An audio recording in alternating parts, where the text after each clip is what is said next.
नमस्कार. उद्योग वार्ता या कार्यक्रमात आपले स्वागत.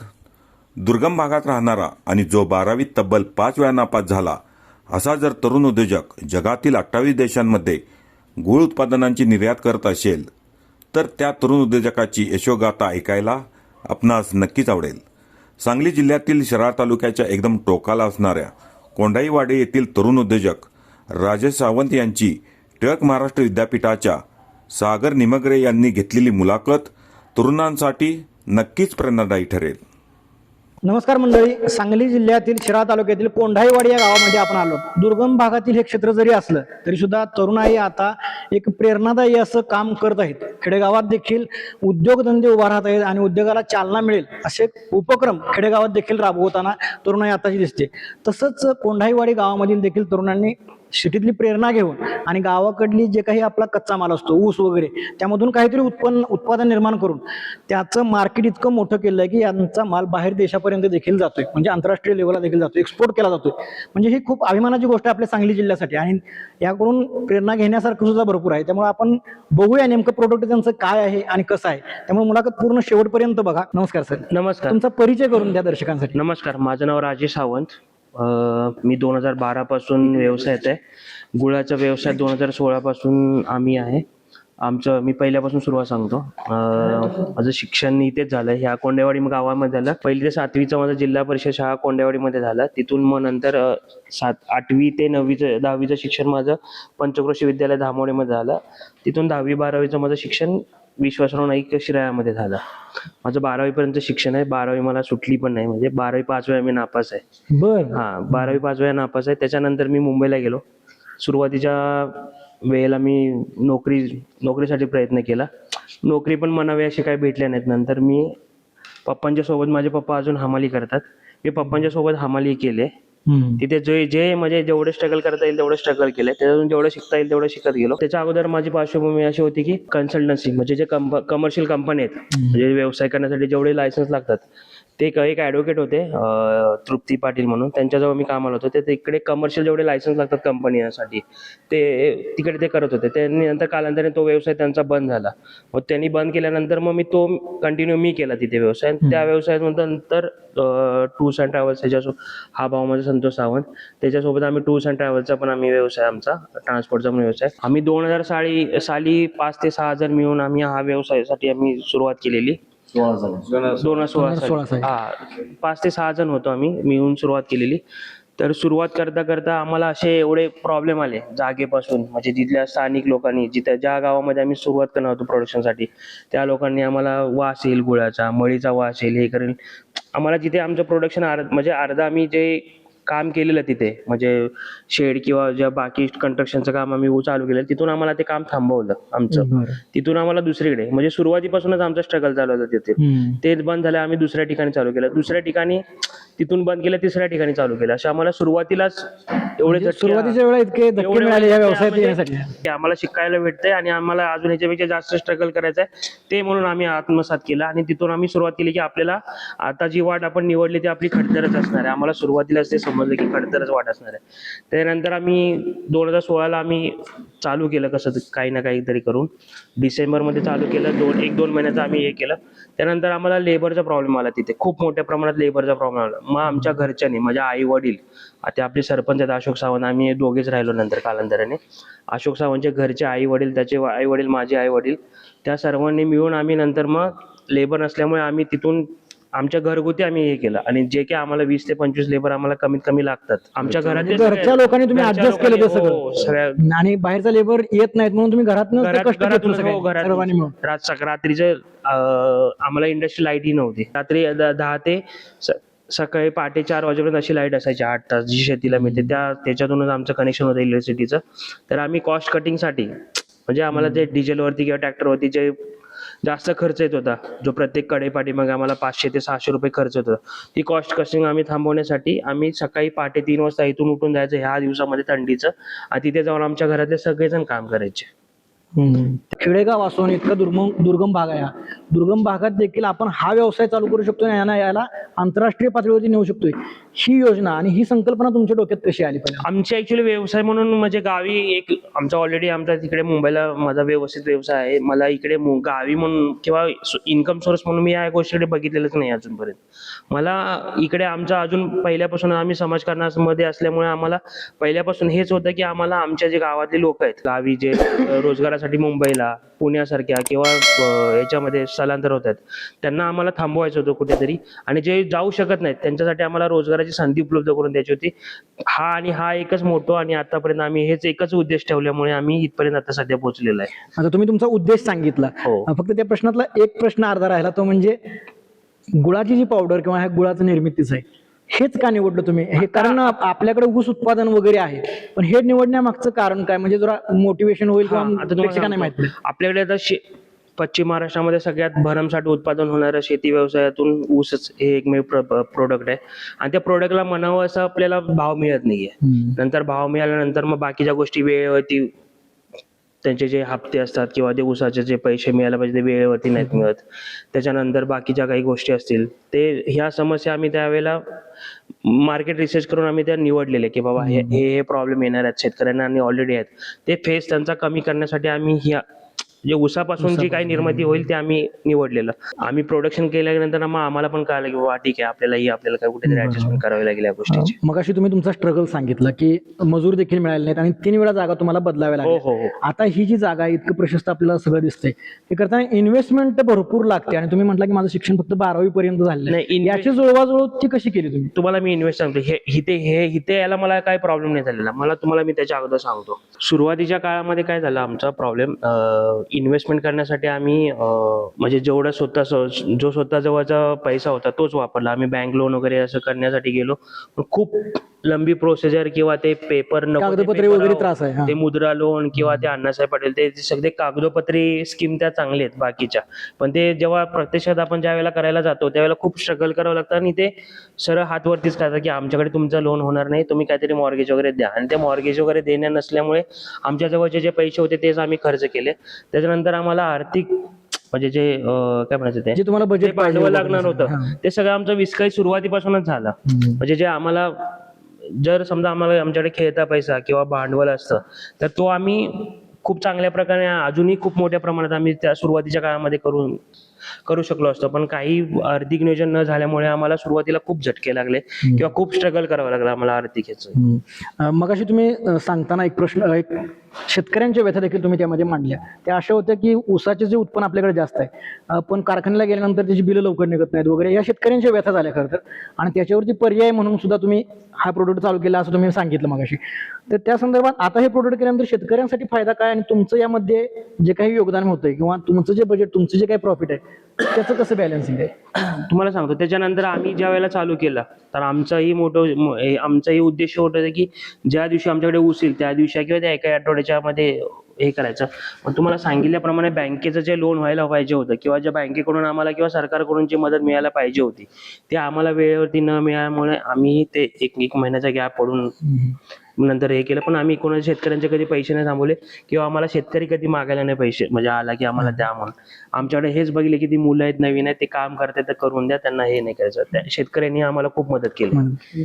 आता तुम्ही जे प्रोडक्ट बनवताय हे प्रोडक्टची परिस्थिती तुमच्या कंपनीची जी काय आपण कंपनी म्हणू, आता ही खरं तर आपल्या खेडेगावात म्हणलं तर एक मोठी इन्व्हेस्टमेंट आहे तुमची आणि एक तरुणाईला प्रेरणादायी असं तुमचं काम आहे. तर प्रोडक्ट आता कुठपर्यंत गेलेलं आहे, त्याची कशी संकल्पना आहे तुमची आताची प्रेक्षकांसाठी? तुम्हाला सांगतो, प्रोडक्ट आता आमचं ऑलरेडी 27 ते 28 देशामध्ये गेलेलं आहे आणि म्हणजे छोट्या पावडर फॉर्म पासून लिक्विड फॉर्म पासून ते पाक सॉलिड फॉर्म पर्यंत म्हणजे प्रत्येक जो गुळ बनतो ज्या प्रकारचा गुळ बनवला जातो किंवा गुळाचे पदार्थ बनवले जातात त्या सर्व प्रकारचा गुळ आपण तिकडे ऑलरेडी 27 ते 28 देशामध्ये घालवलेला आहे. तुम्ही जे आता 27 ते 28 देशामध्ये प्रोडक्ट तुमचं पाठवताय, काय मुख्य देशांची नावं वगैरे सांगतो तुम्हाला. आमचा युकेला गेलाय, USA ला गेलाय, कॅनडाला गेलाय, नंतर इकडे गल्फमध्ये दुबई आहे, बहरीन आहे, कतार आहे, कुवेत आहे, ओमान आहे, मलेशिया आहे, अजून खूप सारे असे देश आहेत की आमच्या तिकडे जर्मनीला सुद्धा आमचा माल गेलेला आहे. आपल्या संपूर्ण महाराष्ट्रासाठीच ही अभिमानाची गोष्ट आहे आणि सांगली जिल्ह्यासाठी खास विशेष म्हणजे सांगली जिल्ह्यातील शिराळा तालुक्यातील कोंढाईवाडी हे गाव कड्या कपाऱ्यात वसलेलं गाव आहे. अगदी 150 लोकसंख्या, 150 वस्ती असेल इथं. आणि इथं असा काय व्यवसाय उद्योग करणारी देखील इतकं क्षेत्र शेतीचं देखील इथं मोठं नाही. अशा दुर्गम भागातून देखील एक युवक प्रेरणा घेतो आपल्या गावासाठी, आपल्या इथल्या क्षेत्रासाठी एक काहीतरी नवीन करू पाहतोय आणि त्यांनी केलेलं हे प्रोडक्ट आज 27 ते 28 देशामध्ये एक्सपोर्ट होते. ही खरं तर आपल्या सर्वांसाठी अभिमानाची गोष्ट आहे. ही प्रेरणा घेण्यासारखी देखील गोष्ट आहे की खेडेगावात कोण म्हणतो उद्योग करता येणार नाही. उद्योग करता येतो, फक्त त्याची इच्छाशक्ती तितकी प्रबळ पाहिजे आणि तीच इच्छाशक्ती या कुटुंबियानं दाखवलेली आहे. तुमची जी काही प्रोडक्ट आहेत ती प्रोडक्ट बाहेर देशात जात आहेत. ती प्रोडक्ट कुठली कुठली आहेत मला सांगा, कारण बरेच मी आता आल्यानंतर भरण्या वगैरे बघितल्या यामध्ये सगळी product नाही, हे आहेत. मला सगळे हे सगळे जे आपण बघतोय ते सगळे गुळाचे प्रकार आहेत. हा अर्धा किलो 1 किलो मध्ये ह्याच्यात हा जातो. किलोचा. ही क्यूब जाते. त्याच्यानंतर ही पावडर आहे. आता ही पावडर बघा, ही गुळाची पावडर आहे. हा ही गुळ पावडर आहे. आता ही कुवेतला निघालेली आहे. बरं आता ही कुवेतला उद्या कंटेनर आहे त्यांचा, उद्या कुवेतला जाणार आहे पावडर. बरं बरं. अजून कोणती प्रोडक्ट आहेत का? इतकीच आहेत. नाही नाही, आता मी तुम्हाला सांगतो, मी गुळासोबत आम्ही अद्रक ही एक्सपोर्ट केलेला आहे, हिरवी मिरची एक्सपोर्ट केलेला आहे, कोकोनट म्हणजे जो ओला फ्रेश कोकोनट असतात तेही एक्सपोर्ट केलेलं आहे. आणि तुम्हाला आता खरं सांगायला तुम्हाला सगळ्यांना नवल वाटेल, आम्ही ह्या गावातून ह्या ठिकाणून इथूनच ना आम्ही माती एक्सपोर्ट केलेली आहे. माती देखील एक्सपोर्ट केलेली आहे तुम्ही? इथून माती एक्सपोर्ट केलेली आहे. अरे वा वा. इथली स्वतःची माती, शेताची ती माती. माती विकताना आम्हाला कसं तरी वाटत होतं, पण ती दुबईलाही जाणार होती. ती माती शेतीसाठी जाणार होती, प्लांट साठी जाणार होती, म्हणून मी इथून माती विकलेली म्हणजे मी फक्त खर्च घेतलेला, त्यात 1 रुपया कमवलेला नाही. कारण माती आईचं मन असते बरोबर. आणि आईला कधी विकायचं नसतं. फक्त आपल्याला फक्त जो खर्च झाला तेवढंच मी घेतलेलं, बाकी काही घेतलेलं मला तुम्ही सांगितलेल्या मातीच्या किस्सावरून मला एक आठवलं की मुंबईत वगैरे ते टायमाला घट बसवताना माती विकत घ्यावी लागते मुंबईतल्या माणसांना, बरं का. हा मुंबईतल्या माणसांचा अनुभव आहे. पण तुम्ही ही माती आपली अगदी एक्सपोर्ट केलेली आहे म्हणताय, म्हणजे मातीला देखील, आपल्या भारताच्या मातीला देखील किती बाहेरच्या देशात किंमत आहे बघा. या सोबतच मी हा प्रश्न घेतो की तुम्ही बाहेरच्या 28 देशामध्ये हे प्रोडक्ट देत आहे, भारतात रिस्पॉन्स याचा कसा आहे? महाराष्ट्रात, भारतात याबद्दल काय? भारतात ही खूप चांगल्या प्रकारचा रिस्पॉन्स आहे इकडे. पण प्रॉब्लेम असा आहे की भारतामध्ये जे पेमेंटचा प्रॉब्लेम आहे, जे ट्रान्झॅक्शन व्हायला पाहिजे, जे वेळेत पेमेंट यायला पाहिजे ते वेळेत पेमेंट येत नाहीये, किंवा बाकीचे काही जो मिळावं तसं मोबदला या गुळामध्ये मिळत नाही किंवा प्रोडक्टला मिळत नाही. म्हणून चांगल्या प्रतीचा माल आपण बनवतो, तर तो जो चांगल्या प्रतीचा त्याला म्हणजे पैसेही मिळाले पाहिजेत, म्हणून आपण एक्सपोर्टला स्वीकारतो. आता हा विषय खरं तर तुम्ही चांगला विषय छेडला, चांगल्या प्रतीचा म्हणला. आज खरं तर सगळ्या ग्राहकांना चांगल्या प्रतीचंच पाहिजे, कारण सेंद्रिय शेतीकडे सगळेजण वळत आहेत. सेंद्रिय खाद्यपदार्थ सुद्धा आम्हाला पाहिजे अशी सगळ्यांची, आणि ते महाग असतात. तर या प्रोडक्ट बद्दल तुम्ही जे म्हणताय की चांगल्या पद्धतीचं, काय चांगली क्वालिटी आहे दर्शकांसाठी सांगा. तुम्हाला मी सांगतो, आम्ही निवडकच ऊस घेतो. 86-032, 92-005, 92-008, 86-032 मध्ये नीरा आणि ज्ञानेश्वरी हे जे 4 वाण आहेत त्याचाच आम्ही ऊस गुळ बनवतो फक्त. आणि ह्याच्यामध्ये कोणतेही केमिकल वापरत नाही. जे फूड ग्रेड केमिकल आहेत तेच फक्त वापरले जातात, आणि जेवढा शक्य होईल ना तेवढा आम्ही पारंपरिक पद्धतीने गुळ बनवला जातो. सगळं हे सेंद्रिय टोटल? हो, सेंद्रिय गुळ. ऊस आमचा सेंद्रिय नाही, किंवा आम्ही 100% याची हे पण नाही करत की आम्ही सेंद्रिय गुळ बनवते म्हणून. आम्ही फक्त 100% केमिकल विरहित गुळ बनवते फक्त, बस. कारण आपल्या ऊसामध्ये वगैरे फर्टिलायझर येतात, शेतीमध्ये शेतकरी फर्टिलायझर वापरतो, आपण त्याच्यावरती कंट्रोल ठेवू शकत नाही. आम्ही खोटं बोलून विकत नाही, विकतो ते प्रामाणिकपणे केमिकल फ्री म्हणूनच विकतो फक्त. आता जे कोणी सेंद्रिय शेतीकडे वळणारे असतील किंवा सेंद्रिय जे माल तुमचे प्रोडक्ट घेणार असतील, तर त्यांनी कुठं संपर्क साधावा की इथं घ्यायचं म्हणलं तर का तुमच्या पैसे यावं लागेल किंवा काय?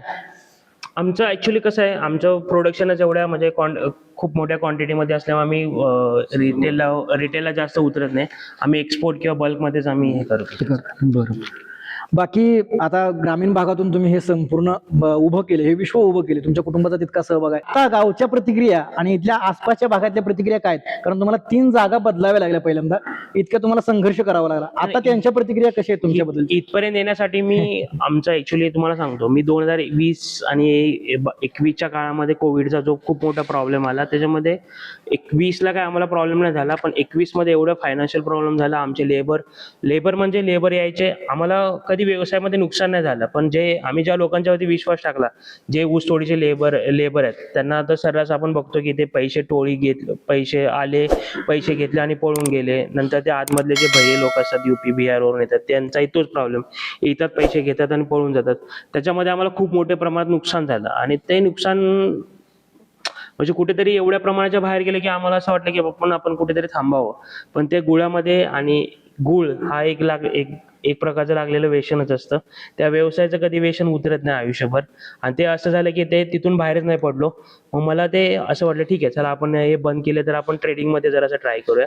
मग ते ट्रेडिंगमध्ये आम्ही प्रयत्न केला तर आम्हाला खूप मोठ्या प्रमाणात, चांगल्या प्रमाणात आता रिस्पॉन्स येतो. आता उत्पादन केलं, सगळं केलं, मराठी माणूस असो किंवा व्यावसायिक असो, हा खरं तर मार्केटिंगमध्ये कुठेतरी कमी पडतोय, असं एकूण एक पाहता मार्केटिंगचं बघितल्यानंतर आपल्या लक्षात येते बऱ्याच जणांच्या. ती मार्केटिंग आणि कंपनीबद्दलच्या संदर्भात काय सांगा?